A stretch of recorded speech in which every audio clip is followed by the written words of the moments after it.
les voy contando al resto que están por acá.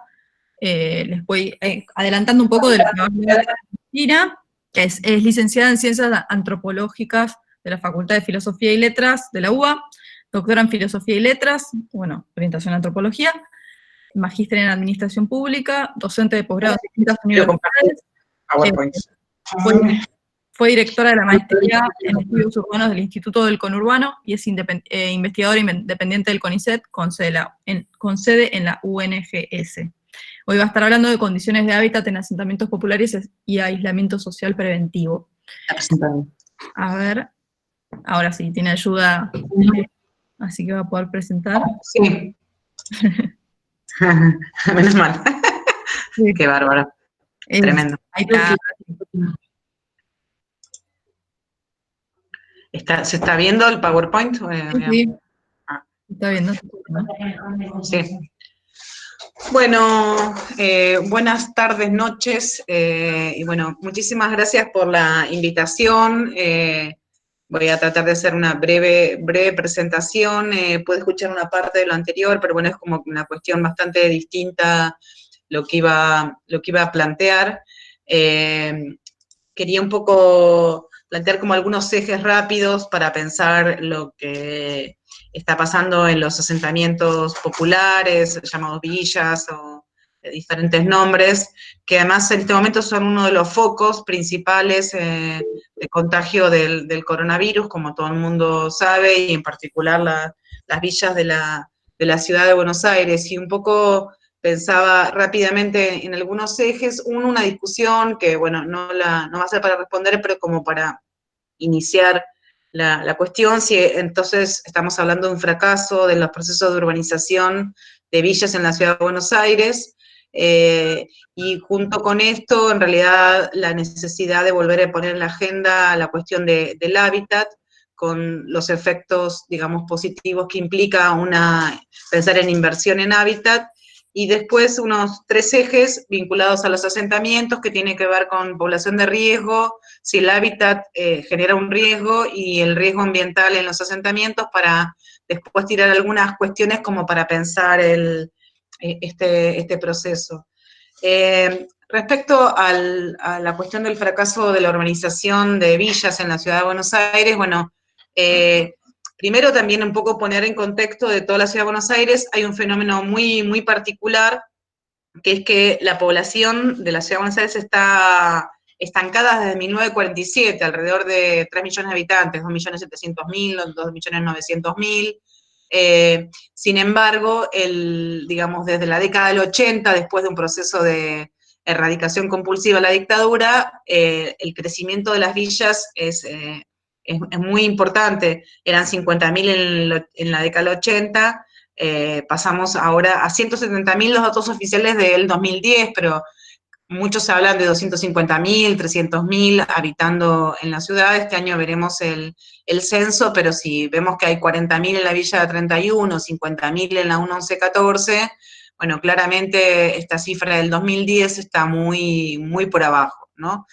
Y vamos a ver que en todos los casos que vemos un problema de la provisión de servicios, o sea, primero que todas las conexiones son clandestinas, y sigue, a pesar de, hay que un discurso de gran inversión, de gran intervención del Estado en las villas, los servicios siguen siendo clandestinos y, digamos, de muy mala calidad, no están monitoreados por las empresas. Y esto, digamos, el mayor ejemplo, porque digo, lo pongo porque estuvo en los diarios, fue la falta de agua de una semana en la Villa 31, pero el problema del agua en la Villa 31 viene hay sectores de la villa que hace meses no tienen aguas, llevaban meses, entonces no es la última semana. Hay problemas de presión de agua, en algunas villas tienen solamente algunos horarios, y digamos, con grandes problemas de la calidad del agua.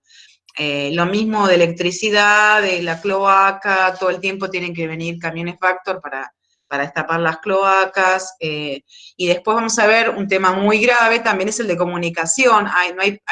No hay internet en muchas de las villas, con lo cual todo lo que se habla de educación a distancia es imposible de pensar, o sea, hay un efecto por las condiciones de hábitat que implican algo tan sensible como la posibilidad del seguimiento de las clases, ¿no? Y después una cuestión que afecta, que el crecimiento de las villas se da en el mismo espacio, con lo cual hay dos fenómenos, que en realidad son tres, porque es densificación, verticalización, densificación e inquilinización.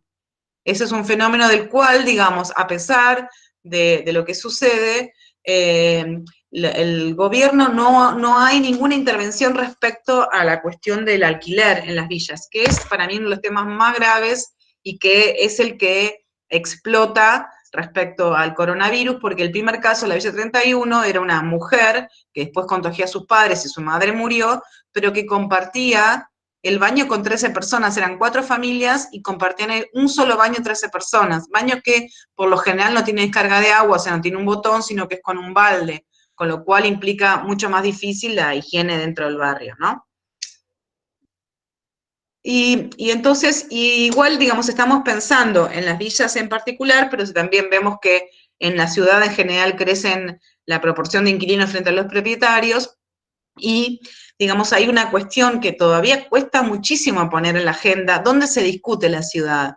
¿Quién y dónde discute la ciudad? Cuando fue el código que se sancionó en el 2018, por ejemplo, se permitió que haya departamentos de 18 metros cuadrados, ¿no? Entonces, bueno, me parece que esto nos obliga no solamente a pensar los asentamientos populares, sino también qué ciudad queremos. Estamos habilitando una mayor densidad, se calcula el doble de la que tiene, o sea, se espera que a partir del nuevo código urbano la ciudad tenga 6 millones de habitantes, no 3, pero se habilita que se viva en un departamento de 18 metros cuadrados, ¿no?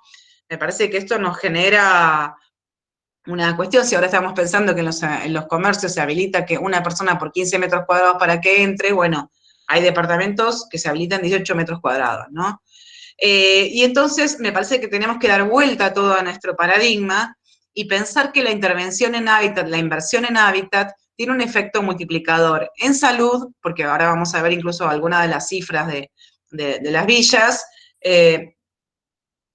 porque la mayoría, vamos a ver, después de las viviendas, a veces no tienen ni ventilación, ya hablé del baño. En la educación, si uno va a ver, visitar a estos muchas veces inquilinos, este cuarto que a veces comparten 3, 4, 5, hasta 11 personas en un cuarto 4x4, 3x3, por ejemplo, no tiene mesa porque no entra a la mesa. Entonces hablamos de la educación, uno va a encontrar niños haciendo los deberes arriba de la cama porque no tiene mesa, porque no hay espacio para una mesa, ¿no? Entonces estamos hablando de la calidad de vida y además en muchos de los casos también la vivienda se comparte con el trabajo. Otra cosa que el urbanismo niega como mirada, es todavía un poco el urbanismo más pensado, un urbanismo burgués de clase media que separa el ámbito del trabajo de la vivienda y que recién se habla del trabajo en la vivienda a partir de las profesiones liberales en la clase media, donde la gente con su computadora puede trabajar en su hogar. Pero se fabrican cosas, talleres de costura, de calzado, que a veces no son condiciones ambientales. Por ejemplo, el taller de calzado implica pegamento, que lo respiran los mayores y también los niños. La textil, el polvillo de la tela, ¿no? Entonces, si se piensa en una vivienda como una inversión que repercute no solamente en la calidad de vida, en las relaciones familiares, en la salud mental, en educación, en trabajo, y también es un bien intergeneracional, digamos, que implica que una vez que se construye esa vivienda puede ser heredada por otro y utilizada, ¿no? No quiero extenderme en eso, pero un poco digo, tenemos como que repensar lo que significa la vivienda y el eje que implica a un largo plazo una mejora de calidad de vida. Respecto, hay una cosa que nunca se atendió en la discusión del coronavirus, que es que la población en villas tiene mucha mayor cantidad de enfermedades que el resto de la población, por ser sectores populares que trabajaron en muchos casos justamente en trabajos de calzado, textil, en muchos casos en trabajos rurales con agrotóxicos, en fábricas donde no siempre se respeta las condiciones de higiene, también en gastronomía permanentemente con calor, frituras, vapor, etcétera, etcétera, en carnicerías con lugares frigoríficos. vemos, y por también una deficiencia del sistema de salud muy fuerte, por ejemplo, que hay tuberculosis, enfermedades respiratorias mucho más que en otros grupos, enfermedades vinculadas a la mala alimentación, que tiene que ver con la obesidad, o también muchas enfermedades no tratadas por falta de recursos o por falta de tiempo para ir al médico, como hipertensión, diabetes, por mencionar las más extendidas. Por ejemplo, en un estudio, en una encuesta que se hizo en la Villa 20, el 85% decía que tenía algún tipo de afección de salud, y de ellos, el 19% decía que tenía tuberculosis. O sea, la tuberculosis es endémica en la ciudad de Buenos Aires. Parece que está invisibilizada, pero, y además imagínense una persona con tuberculosis que comparte una habitación con sus 4 o 5 miembros de la familia. El resto de la familia también se contagia, porque implica unas condiciones de higiene muy fuertes en la tuberculosis que no se pueden cumplir, ¿no?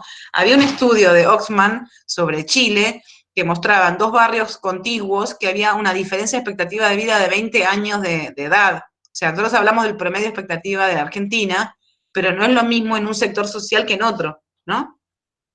Entonces, cuando hablamos de población en riesgo, los mayores 70, hablando de población en general, tendría que hacerse una aclaración en particular que en las villas la prevalecencia de enfermedades es mucho, mucho más grande.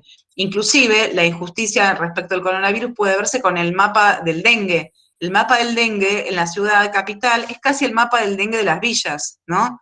Que tiene que ver también con estas condiciones de hábitat, donde en muchos casos ya no se accede al agua, se reserva el agua en tanques a lo mejor sin tapas, en bidones, en baldes, en muchos casos hay basura que no se termina de sacar, casas a medio terminar, elementos de material de construcción, etc. Entonces, vamos a ver que en los casos de dengue hay casi una coincidencia de mapa de dengue con mapa de villas. Entonces, después también podemos hablar de si el hábitat genera ciertas condiciones de riesgo, ¿no? Y vamos a encontrar, por un lado, la precariedad, que implica en muchos casos, digo, viviendas, sobre todo cuando hablamos del alquiler, que para mí es lo más preocupante, son viviendas sin ventilación. Hay muchísimas viviendas sin ventilación. Hay un colega que hablaba, en vez de pasillos, hablaba de túneles. Hay muchísimas viviendas que no tienen luz solar, pero no se imaginan la cantidad, ¿no? Y hacinamiento por cantidad de miembros y por cantidad de familias también. Hay un promedio, por ejemplo, en la Villa 20, que casi son 2 familias por vivienda, ¿no? Y que es, digamos, es el espejo invertido del resto de la ciudad. Y cuando yo quiero enfatizar mucho en el alquiler, que es algo que no se habla, no se toca, no se piensa en políticas, estamos hablando que a lo mejor la mitad de la población de las villas viven en alquiler, ¿no? Y es con baño compartido. Y en este contexto incluso hay muchísimos desalojos por incapacidad de pago de los inquilinos. Eso pasa en todas las villas. Y no tienen la misma capacidad de respuesta que a lo mejor un inquilino de la ciudad formal, ¿no? Y respecto de esto, los pasillos angostos, que son otro condicionante para no cruzarse con la gente. Y servicios deficientes, que es algo de larga data. De hecho, quería marcar que causas judiciales como uno incumplido, que tiene más de una década, que es el riesgo eléctrico en la Villa 21-24. Hay un sociólogo peruano, Gustavo Riofrío, que ya en los 90 hablaba respecto de Lima, hablaba de tugurización temprana. Con esto él quería marcar que el proceso de consolidación de los asentamientos populares en Lima tenía una curva de mejoramiento, pero que empezaba el empeoramiento antes de terminarse de consolidar el barrio. Con lo cual, yo siempre hablo que en el caso de las villas de capital, hay un empeoramiento de las condiciones de vida. O sea, frente a la idea de que la urbanización mejora, en realidad como la urbanización tiene una incidencia muy mínima todavía en lo que es la mayoría de la población en villas, estamos hablando de hace décadas de un empeoramiento de las condiciones de vida, ¿no? Frente a la imagen que se tiene de ellos. Esto es el mapa, por ejemplo, de hacinamiento, que también es totalmente diferente de lo que es el resto de la ciudad. Esto, por ejemplo, una imagen, todo lo que se ven, las plantas bajas, primera, segunda, tercera, hasta 7 pisos tiene la Villa 31, por ejemplo, es todo inquilino, son todos inquilinos, y el riesgo incluso de las escaleritas estas que se ven, donde la gente muchas veces se cae y hay accidentes. También si uno hace una encuesta de accidentes, es mucho más grande en esta población, ¿no? Y también riesgo ambiental. Hay un estudio que se hizo del RENAVAP de toda la Argentina y mostraba justamente las cercanías a un montón de lugares que implican riesgo ambiental. Lo más clásico es los basurales, y ahí digamos el caso extremo, pueden ser las villas contiguas al SEAMSE, en el municipio de San Martín, pero hay muchos estudios, y de hecho la causa Mendoza surgió a partir de contaminación por plomo, en el caso de la Villa Inflamable, ¿no? Que además tiene al lado un polo petroquímico, pero digamos, también en la Villa 20, al lado del cementerio de autos, tenían contaminación por plomo, en la Rodrigo Bueno, contaminación por plomo, en muchos casos, al lado de cursos de agua contaminada, como en el caso del Riachuelo, donde claramente las enfermedades respiratorias son mucho más graves, en algunos casos el suelo es contaminado y aparecen erupciones en la piel, como también pasó en el Ramón Carrillo, apenas se mudaron, o también pasa muchísimo en la Villa 21-24, y acá un tema que yo no voy a desarrollar, pero que, digamos, cuando la opción es no tener un lugar donde vivir, hay un proceso de la gente, de una naturalización de estas condiciones de contaminación y de riesgo ambiental, que muy bien trabajaron Aullero y Suistum en el libro que se llama justamente Inflamable, ¿no? Pero esta mirada también comenzó a cambiar, por ejemplo, en el caso de la causa Mendoza, con la intervención de ACUMAR, de la Defensoría General de la Ciudad, Defensoría del Pueblo y ciertas ONGs, apareció una mirada distinta de la gente sobre su territorio y empezó a visibilizar el riesgo de contaminación, y particularmente la gente mira con preocupación los niños, que son los que más riesgo tienen, como en el caso de la Rodrigo Bueno o en la Villa 20 a partir de la contaminación por plomo, ¿no?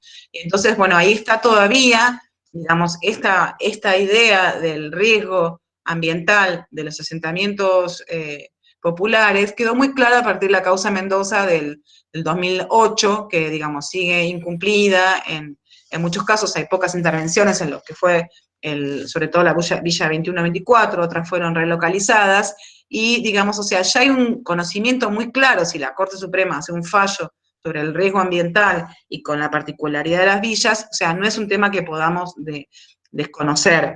Y por último, porque no me fijé mucho el tiempo, pero para dar lugar también al intercambio, yo quería plantear algunas cosas más de la coyuntura respecto a lo que es el aislamiento social preventivo y obligatorio.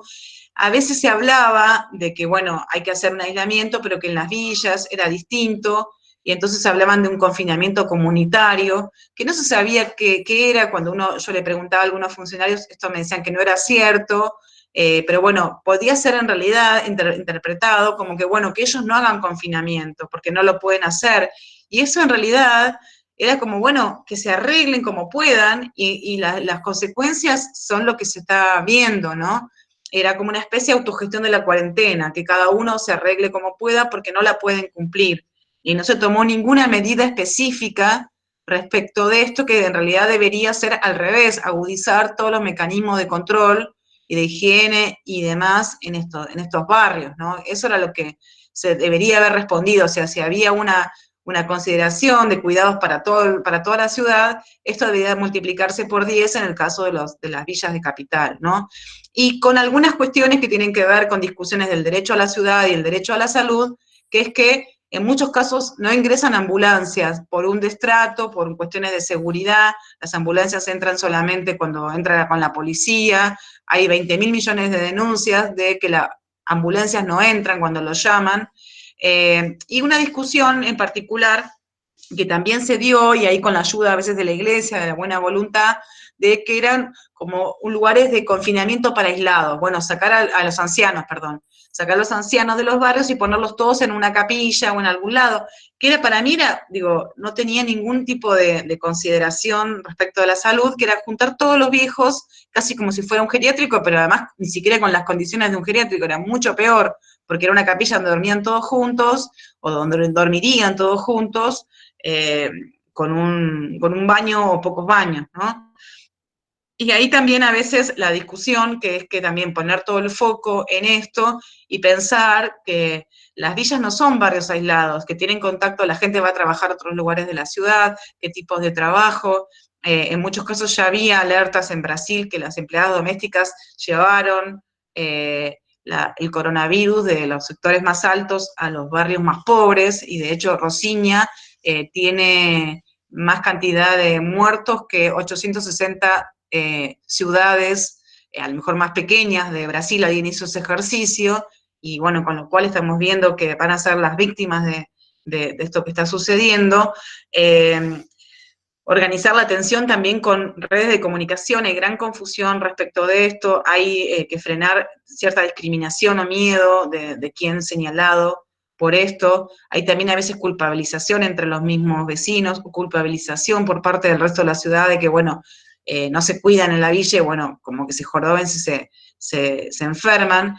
Y también entonces esto nos lleva, como un poco pensando a futuro o en presente, vamos a entrar en la discusión de nuevos higienismos, ¿no? Que es una política identidad muy vinculada al surgimiento del urbanismo de fines del siglo XVIII, con la fiebre amarilla y otras pestes que hubo. Y tenemos que recordar que en ese momento estaba muy unido a visiones moralistas respecto de quiénes se enfermaban y cómo se cuidaban, ¿no?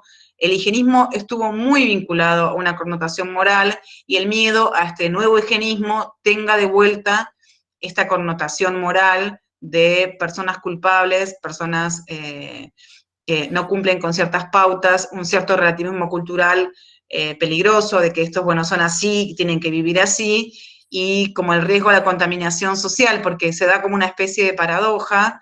Uno veía que aparecía como una enfermedad que tenía que ver con sectores altos que habían viajado, y ahora la preocupación que uno ve a veces en ciertos medios es si los villeros nos van a contaminar a nosotros o nos van a enfermar a nosotros. Entonces, con lo cual, digamos, esta discusión tiene una lectura simbólica, una lectura cultural, una lectura social, que hay que tener mucho cuidado y hay que pensarla. Eso es un poco, creo que fui medio rápida, pero bueno, como para provocar ciertas cuestiones de las cosas que me preocupan, y algunas cuestiones que no se tenían en cuenta, en este caso respecto al aislamiento social preventivo obligatorio y a la, digamos, extensión del coronavirus en las villas, sobre todo capital, pero que también en parte por al resto de la ciudad. Bueno, eso quería compartir.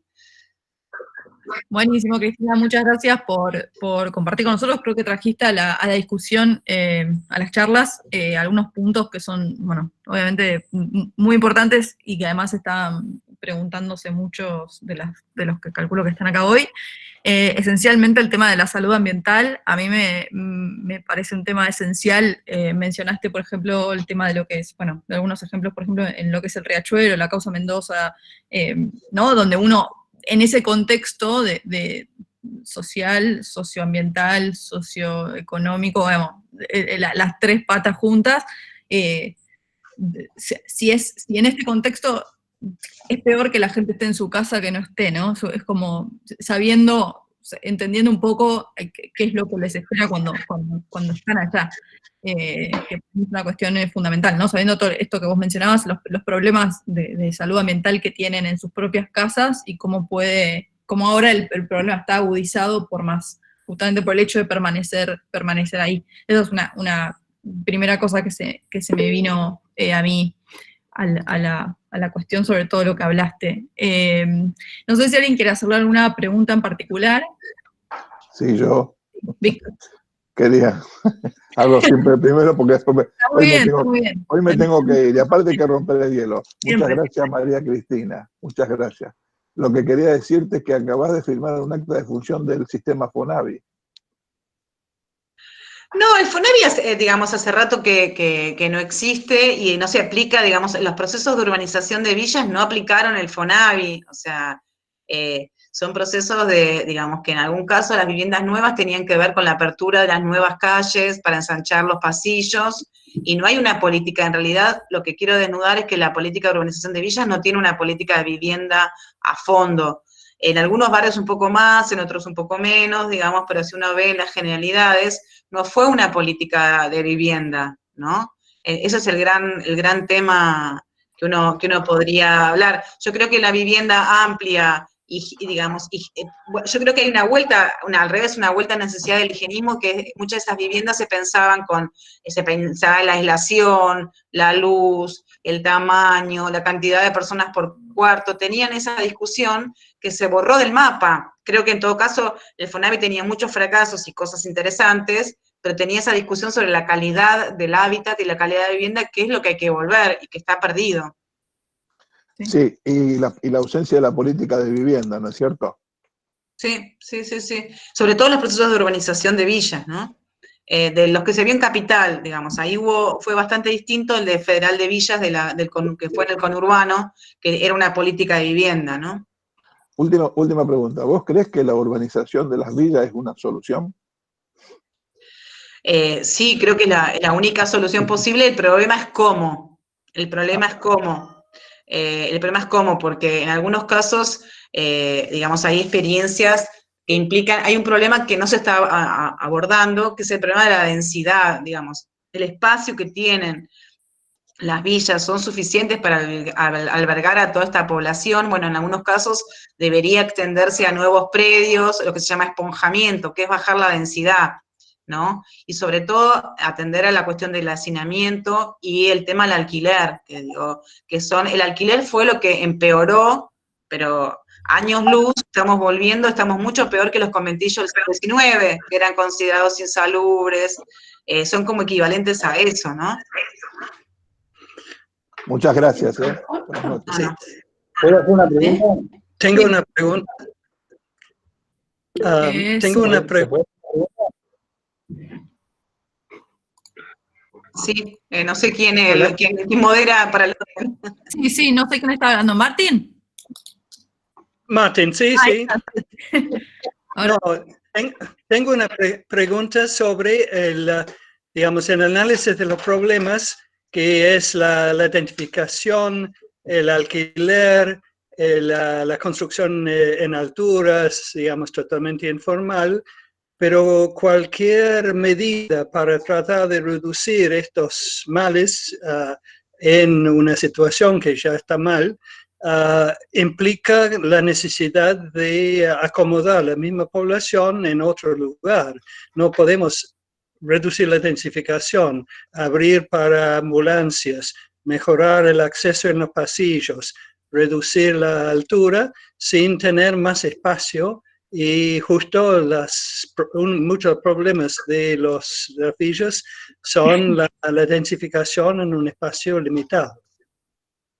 Sí, el tema es que ahí es una decisión política. Hay una decisión política fundamental, que es que si se utilizan otros predios para la urbanización, la Ciudad de Buenos Aires vendió como 200 hectáreas para el mercado inmobiliario formal como desarrolladores y no tuvo la decisión política de parte de esos predios utilizarlo. Por ejemplo, se privatizaron hace muy poco muchos predios que están rodeando y que eran parte de los predios destinados a la urbanización de la Villa 31 y se pasaron a los desarrolladores. En el caso de la Comuna 8, también la Villa 20 podría tener espacios alrededor. Se está privatizando el mercado de Hacienda de Liniers y podía utilizarse para también bajar la densidad en la Villa 15, que tampoco es la más densa. Habría un montón de espacios alrededor de la Villa 11-14 que no hay decisión política de utilizarlos. En el caso de la Villa 21-24, que fue más complejo, por el caso de la causa Mendoza, hubo una pelea y los mismos vecinos decidieron que no se querían relocalizar lejos, que también es otra alternativa, y que eso sí no se debe hacer, es relocalizar lejos, va en contra de toda la normativa, digamos, todas las recomendaciones internacionales, y los mismos vecinos fueron los que buscaron los predios de donde ellos querían mudarse, que eran cerca. Habían definido, no me acuerdo si era alrededor de 2 kilómetros como máximo, y buscaron los predios, y ahí se construyó alguna de las viviendas nuevas de la Villa 21-24, con lo cual en realidad hay soluciones técnicas, pero también hay que tomar decisiones políticas si se va a utilizar suelo público para bajar la densidad de las villas. Se le cortó la conexión perdón, Cecilia, se le cortó la conexión a Martín, pero después yo me encargo de transmitirle toda tu respuesta. Se ve que desapareció. Cecilia, sí, ¿vos querías decir algo? Sí, Cristina, ¿qué tal? Buenas tardes. Muchas gracias por la presentación, en primer lugar. Súper interesante. Me presento, soy Cecilia, este es el 4º año de trabajo en la Villa 31, en la urbanización, así que Sí. tengo algunas cositas para agregar respecto de lo que vos dijiste. Creo que las problemáticas, como bien las mencionaste, de verticalización, densificación, generando hacinamiento, alquiler, y las enfermedades que conlleva vivir en una villa, como muchas enfermedades pulmonares respecto a la falta de ventilación, todo eso son, muchas de las problemáticas presentes en la Villa 31, sí, es cierto, pero también creo que no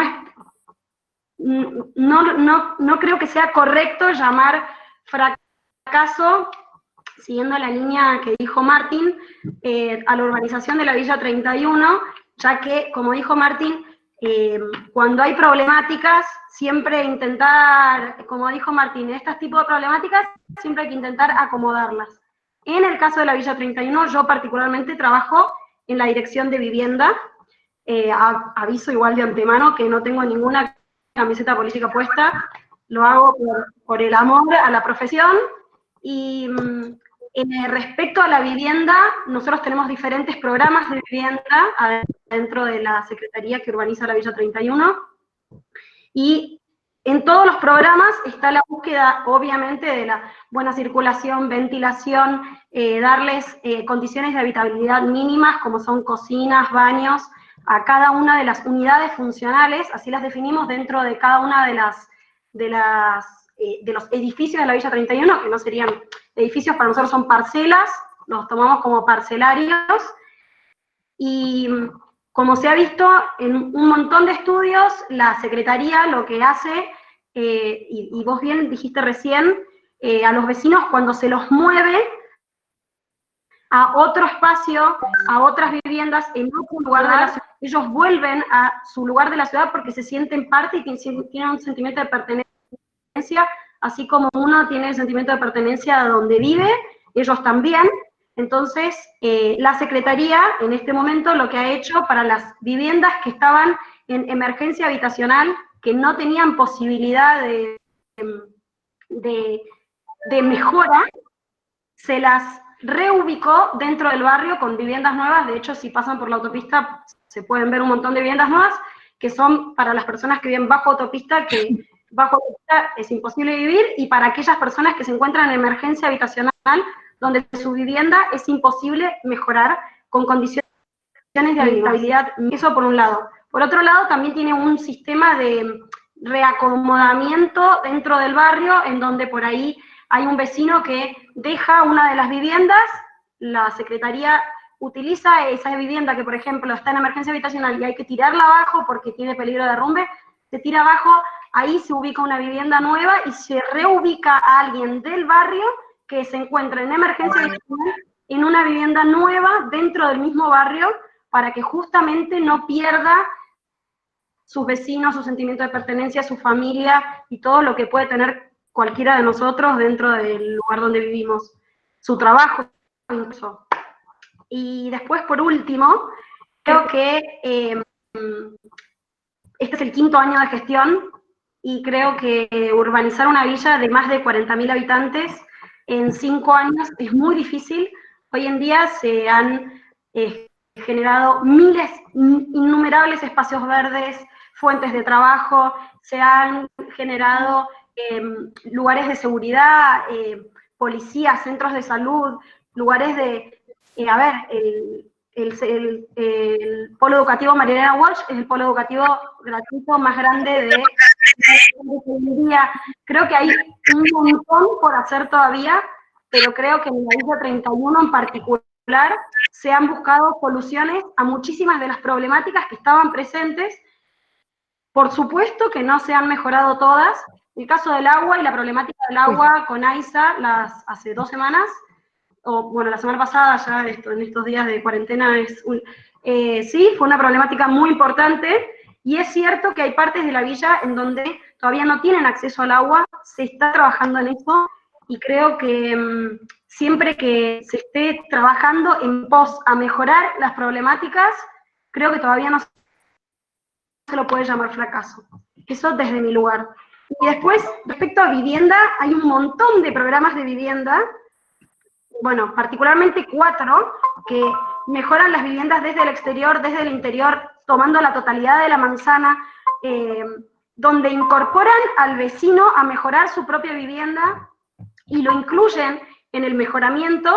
Hay 3 programas muy importantes, uno que se llama mejoramiento integral, en donde se toma la manzana y se ven qué espacios tiene la manzana disponibles, libres, para que otros vecinos puedan generarse pulmones de manzana y otros vecinos puedan ventilar ahí, y se hace como un mejoramiento integral de todas las viviendas de una manzana.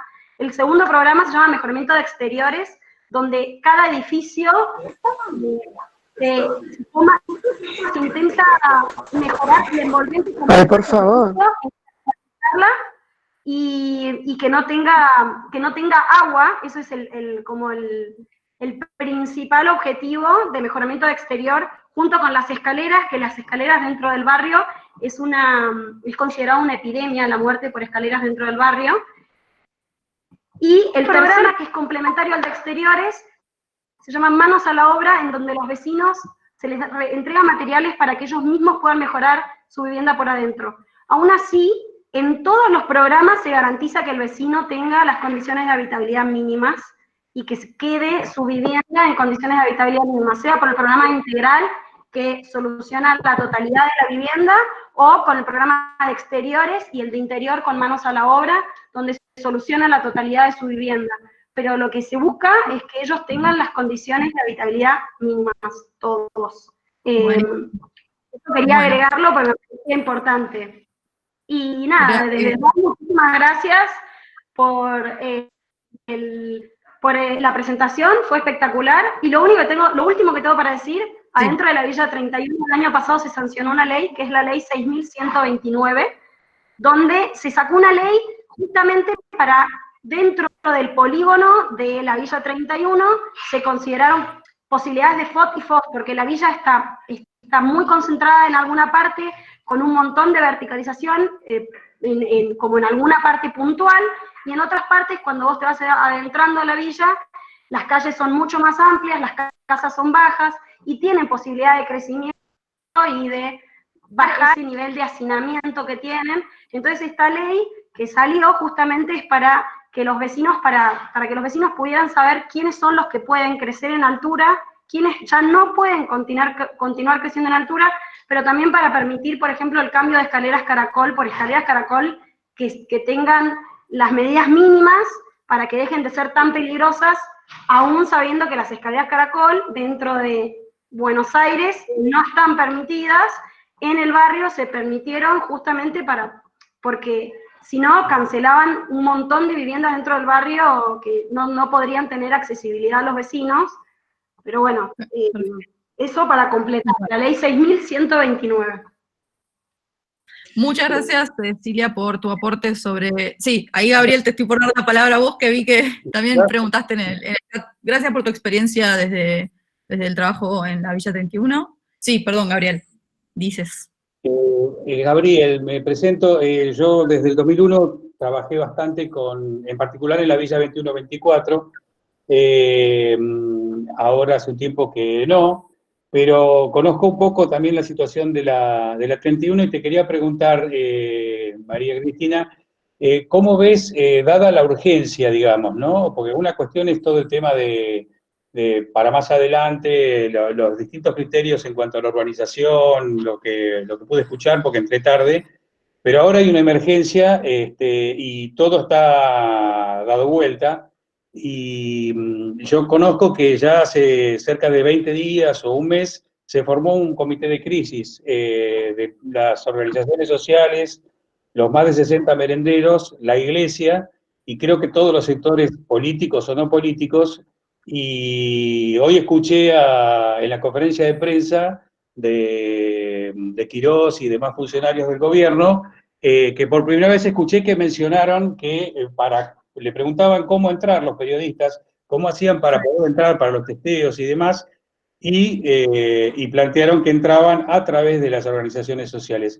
¿Cómo ves el tema de la disidencia de estos comités de crisis, que es una cosa nueva, para abordar la explosión y todos los problemas conexos que están con el corona, ¿no? Mira, yo creo que en muchos sentidos las organizaciones sociales, esto más allá de la capital, fundamentalmente incluso en el conurbano, porque desde el Instituto del Conurbano hicimos uno por el Ministerio para el Ministerio de Ciencia y Tecnología, hicimos un primer informe que lo coordinó Gabriel Kessler, un poco que era el cumplimiento de la cuarentena y qué dificultades había, y un segundo que hizo el Instituto del Conurbano, que fue por medio de organizaciones sociales. Creo que esto también un poco se cambió desde el inicio. Esto es una mirada ante la sorpresa y esto, digamos, de que nadie tiene experiencia, ni nadie tiene, digamos, nadie tiene la posta de cómo solucionar. Había una especie, me parece una mirada muy estadocéntrico de que, bueno, el Ministerio de Salud iba a intervenir, iba a ayudar, y me parece que no se vio un poco la necesidad y el apoyo, el rol que tenían las organizaciones sociales, que lo hicieron siempre en todas las crisis en Argentina, en el 89, en el 2001, y demás. Entonces, y me parece que las que sostuvieron muchísimo de las situaciones fueron las organizaciones sociales, porque incluso el Estado muchas veces no estaba presente por proteger a sus propios empleados, y la verdad que fue un rol fundamental en la cuestión de la información, en la cuestión de la comida, en la cuestión de dónde recurrir, en un montón de cuestiones de violencia de género. Y después me parece que empezó una coordinación más fuerte entre Estado y organizaciones sociales, que creo que ahora va más allá. Y en el caso de la 31, digamos, ahí es quizás una villa con muchísima densidad organizativa, de diferente tipo y color y demás, y lo que se viene haciendo hace varios años es como coordinar aún con diferencias ideológicas, religiosas o lo que fuera, y ya venían discutiendo, en muchos casos la propia urbanización, venían discutiendo un montón de cuestiones respecto a educación, porque hubo un momento donde no hubo escuela, y se dieron clases en un galpón, y hubo un montón de cuestiones, entonces ahí decidieron autogenerar un comité de crisis, porque, digamos, para autorresolver un montón de cuestiones que no estaban resueltas por el Estado. En ese caso, con ese nombre, en otros lados hay redes de organizaciones, digamos, pero creo que en todo el país, sobre todo en el AMBA, esto fue muy fuerte, y creo que es central el rol de las organizaciones, porque son los que conocen cara a cara, tienen cierta legitimidad y confianza en la gente. A veces también aparecen ciertas intervenciones del Estado que van y vienen, y bueno, no generan la misma predisposición. Yo creo que son organizaciones fundamentales para dialogar, para articular, para también, sobre todo en el rol de comunicación, no tirarle la pelota, porque el miedo es también delegarle todo, que ellos lo resuelvan, sino como articuladores. Para mí son centrales las organizaciones, y por suerte en Argentina contamos con fuertes redes organizativas, y en este caso, en el de la 31, igual que otras, hicieron como redes, dejando de lado todas las diferencias, digo, políticas, religiosas, de otra cosa, y que es una experiencia para mí muy interesante, y que el Estado debe tomar nota de ellos, digamos. Muchas gracias. Gracias, Cristina. Bueno, a ver, ¿hay alguien más que tenga alguna pregunta? Que acá hay varias. Ahí está. Hola, sí. Yo quería, decir unas cosas por todo este tema de las villas. A mí me parece que justamente el gobierno de la ciudad ya hace varios años que viene vendiendo terrenos que eran fiscales. Y bueno, justo el caso de la Villa 31, obviamente todos sabemos lo que vale el metro cuadrado ahí. A mí me parece que se vienen haciendo tareas así como de maquillaje, que sí, se vienen haciendo cosas, pero me parece que no son suficientes, pero que eso es justamente a propósito para después poder vender esos terrenos y bueno, que la gente se vaya a otro lugar. Entonces mi pregunta a Cristina es, ¿cómo podríamos desmercantilizar la vivienda, ¿no? La vivienda es un derecho y todos deberíamos poder acceder a ella, siendo que sea más importante la gente que ese metro cuadrado, lo que vale hoy en día, por ejemplo. Sí, esa es una buena pregunta. En realidad, los terrenos de Villa 31 en sí mismos no valen tanto, porque están al lado de la terminal de ómnibus, al lado, ahora tapados por una autopista, y no creo que en realidad el mercado tenga interés en ellos, pero sí, claramente nosotros estuvimos viendo de cuando uno ve las villas de capital, lo que hay es un proceso de fuerte fragmentación de las políticas y políticas diferenciadas. Cada villa tiene una política distinta. Entonces, si uno ve cuáles se están urbanizando, digamos, con fuerte intervención, son aquellas que están cerca de lugares de alta valorización inmobiliaria. Yo no creo que haya inversores interesados en la tierra de Villa 31. La verdad que eso no lo creo, pero es también un poco una hipótesis a futuro. Sí que se hubieran utilizado tierras que estaban contiguas, y hay un debate incluso por el Ministerio mismo de Educación, si esas tierras no eran necesarias para hacer vivienda, ¿no? Pero sí, cuando uno piensa, ¿por qué Chacarita? ¿Por qué Villa Lugano? ¿Por qué Rodrigo Bueno? ¿Y por qué la 31? Es porque está contiguo a lugares de expansión del mercado inmobiliario en desarrollos, ¿no? Eso para mí es innegable, porque en otras eso no sucede. Eso sí, hay una articulación que tiene que ver con lo que llama Brenner y Smith, neoliberalismo realmente existente, y el neoliberalismo en la ciudad significa políticas por sector, por fragmento urbano, pensar ese fragmento y su articulación.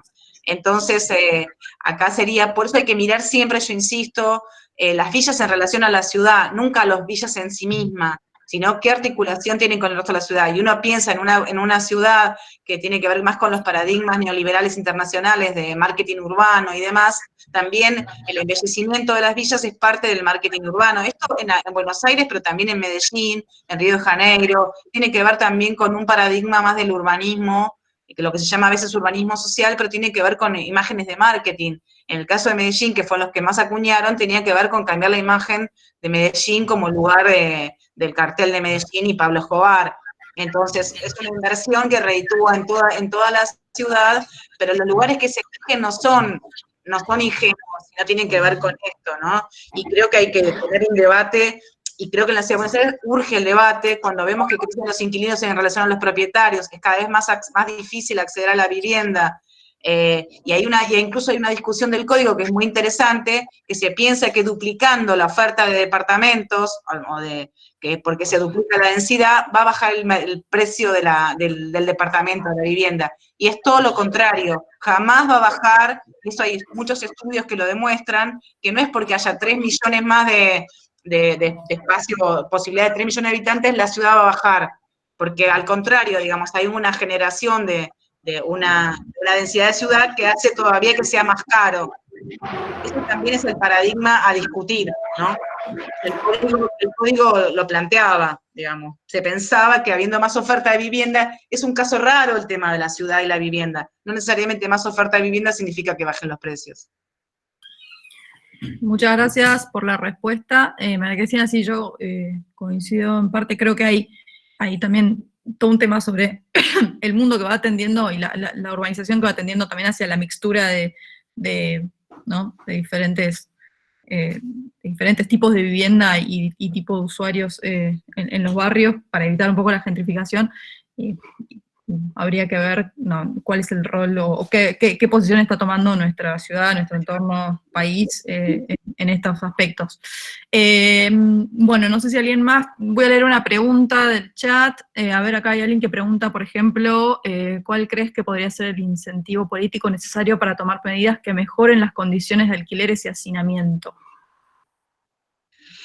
Bueno, ahí la palabra incentivo es como rara. Yo creo que lo que sí tiene que dejar como lección, a mí no me gusta mucho la discusión de la futurología, porque creo que el futuro es lo que hagamos hoy en el presente, y lo podemos cambiar, ¿no? Porque hay muchos que están, a mí personalmente, no digo que esté mal, pero no me gusta todas las discusiones sobre el futuro, cómo va a ser el mundo. Prefiero discutir qué estamos cambiando en el presente para que el futuro sea mejor. Y creo que en ese sentido, creo que si hay algo que tenemos que aprender a partir de esto, que una buena vivienda no es un gasto, es un derecho humano indispensable y que tiene consecuencias positivas en un montón de sentidos. Es como un multiplicador de las mejores condiciones de vida. Porque, digamos, si pensamos en el futuro y pensamos que hay niños que no tienen dónde estudiar, que es un poco lo que más pensamos más igualitario, estamos, digamos, hipotecando el futuro. Si estamos construyendo o permitiendo que buena parte de la población viva en condiciones sin una ventilación, enfermos, estamos hipotecando el futuro. Entonces yo creo que lo que hay que pensar, y tiene que quedar como un aprendizaje de esto, es que es necesario invertir, digamos, en vivienda, que es invertir en salud, en educación, en condiciones de trabajo, en condiciones de vida, en condiciones de salud mental, en condiciones de realización personal. Tiene un montón de impactos fundamentales. Creo que eso es lo que tenemos que aprender. Si no lo aprendemos, bueno, será un problema nuestro, pero sí, creo que lo que eso visibiliza, creo que las crisis lo que hacen es visibilizar cosas que estaban naturalizadas. La desigualdad en la vivienda aparece naturalizada. Totalmente. Y creo que las crisis visibilizan esas desigualdades, y bueno, y si ya las vemos, porque ahora además son muy evidentes, son muy dramáticas en cuanto a lo que es el coronavirus en las villas del resto de la ciudad, creo que si después no actuamos en eso, bueno, tiene que ver con sociedad, pero creo que ese es el aprendizaje central, la necesidad de mejorar las condiciones de hábitat. Sí, coincido. Creo que esta es una situación en esas que se pone una lupa gigante sobre algunos temas, ¿viste? Que es para aprovechar, obviamente, para la mejora, siempre. Bueno, sí, ¿puedo? Dale, la última. María Cristina, ¿qué información tenés respecto de las demás ciudades grandes de la República Argentina? Rosario, Mendoza, Córdoba, Santa Fe, San Juan. No conozco mucho del interior, sí sé que también como una discusión después de aprendizaje será, pero más a los sanitaristas, en el conurbano lo que se estaba haciendo era, en vez de, porque digamos hay un problema a veces también cómo se hacen las cosas, en el caso de la 31 hay como mucho ruido, mucha desconfianza, y a veces, por ejemplo, los testeos se hacían a sospechosos, entonces también el que se presentaba era mirado feo, porque bueno, no significa tuve contacto. En el caso del conurbano me pareció más interesante que se hizo una revisión casa por casa. Se golpeó cada casa, en La Paz, en Quilmes, eso me parece mejor como medida, incluso por los impactos sociales, ¿no? Porque si yo soy de la Villa 31 y me voy a la cola como sospechoso, bueno, ya empieza todo un regimor, y por ahí simplemente era mi duda, y después vuelvo y quedo como que a lo mejor estoy contagiando. Bueno, en eso creo que fue capital y conurbano donde los asentamientos están más fuertes. En Chaco hay una preocupación porque también sigue la circulación, eso lo estuve viendo, es como que no hablé con gente de Chaco y hay mucha preocupación porque continúan los números altos, pero el resto, digamos, incluso todo el país, en realidad hay dos curvas muy claras, una curva achatada, que tiene que ver con esto de la cuarentena y toda la historia, y una curva absolutamente disparada, que son las villas de capital, y también una curva alta en algunas villas del conurbano, en San Martín y en Quilmes. Entonces, ahí el problema es que tenemos dos países.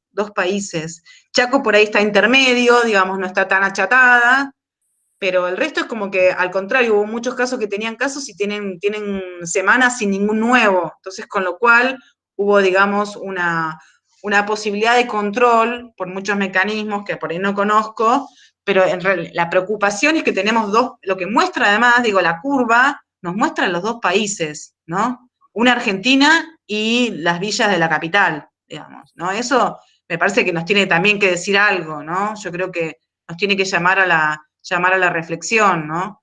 Y claramente se acudió tarde, digamos. La gente en la villa decía, no me vienen a buscar, no, o sea, ya los primeros casos, o sea, nadie nos aisló, nadie me pregunta, los que vivían con la primera, los de la organización social se autoaislaron, 20 personas, o sea, hubo una cuestión, y también nos estaban mostrando para el resto del país que si se acude tarde, esto se puede disparar, o sea, me parece que es una alerta que nos muestra, no en otro país, en Argentina y muy cerca, que si no se acude temprano y no se hacen las cosas, después es bastante incontrolable. Yo creo que va a llevar mucho tiempo controlar en la Villa 31. Espero que se haga. Creo que las medidas que están apareciendo no están buenas tampoco, ¿no? La gente se queja mucho que lo están llevando en un micro todos juntos, sospechosos con síntomas, con sin síntomas, a un hospital compartiendo el micro, un día de espera hasta que los dicen, y esperando en un hospital sin comida y sin agua y sin elementos de higiene. O sea, hay algunas cosas que de lo que está viendo, de cómo se está controlando el 31, que tampoco ayudan a pensar de que se está acudiendo bien a la 31. Creo que el ejemplo, en el caso de Quilmes, que debería hacerse también en otros lugares del conurbano, que es casa por casa, que no implica estigmatización, que implica un mejor control y que implica una posibilidad de acudir más tempranamente, como caso. Creo que hay todavía alarmas respecto de eso, ¿no? Muchas gracias. Muchas gracias, Cristina. Bueno, siendo las 9, también vamos a liberarla a Cristina para que siga el viaje. Desde ya, muchísimas gracias por todo el intercambio. Por suerte... No, al contrario, espero que haya servido. Bueno, uno a veces cuando aparecen estas cosas más cortas... No, todo lo contrario. Y de todas maneras, o sea, por suerte este tema, que particularmente lo que va pasando en los asentamientos y en, digamos, en las partes de la sociedad más vulnerables, le estamos dando más lugar, así que el jueves tenemos 2 charlas que siguen en línea con esto. Va a estar el arquitecto Jorge Mario Jauregui, que... sí, claro. Se puede hablar de Brasil, lo que pasa en Brasil. Exacto, que nos va a contar un poco, que todos lo deben conocer por su trabajo en villas, en favelas, en asentamientos y demás, así que él nos va a estar contando un poco de esa experiencia, y después también va a estar hablando Fernando Murillo, que él trabaja en ONU Habitat. Sí, lo conozco, sí, en La Brújula.